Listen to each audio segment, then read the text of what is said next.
এডিডিএর vice chairman Shri উজ্জ্বল চট্টোপাধ্যায় আছেন, স্বপন আমাদের আজকের যারা উদ্যোক্তা তার উদ্যোক্তার অন্যতম প্রধান উদ্যোক্তা স্বপন বাউরি আছেন, রবীন বাউরি, ইতিমধ্যে আমি দেখলাম ভীমবাবু এখানে উপস্থিত হয়েছেন, অন্যান্য অনেক নেতা বিভিন্ন গ্রাম থেকে আপনারা এসছেন।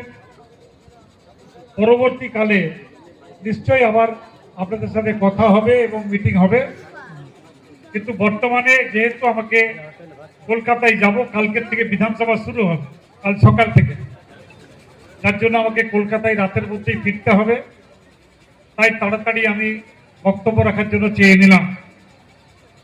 দেখুন, প্রধান আজকের যে উদ্দেশ্য রাখার সেটা হচ্ছে আমাদের নেত্রী মমতা বন্দ্যোপাধ্যায়।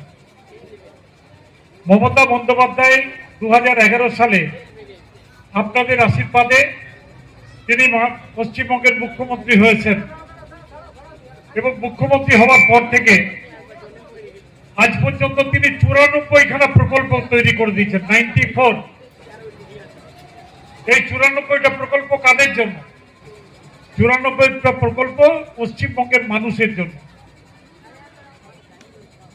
কি কি প্রকল্প আমি যদি বলি 2 ঘন্টা লেগে যাবে, কিন্তু কয়েকটা আপনাদের জানার দরকার।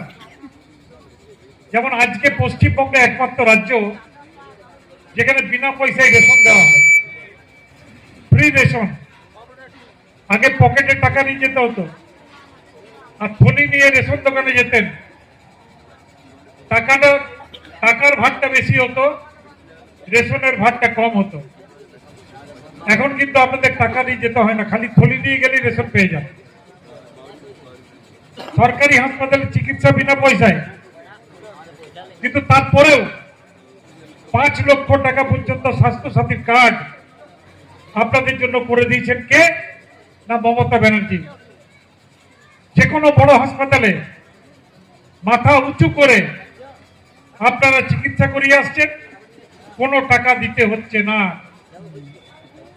আজকে মায়েরা বোনেরা অনেকে আছেন, লক্ষ্মীর ভান্ডার ঠিক মাসের প্রথম সপ্তাহে 1200 টাকা আপনাদের ব্যাংক অ্যাকাউন্টে চলে আসছে। কে পাঠাচ্ছেন?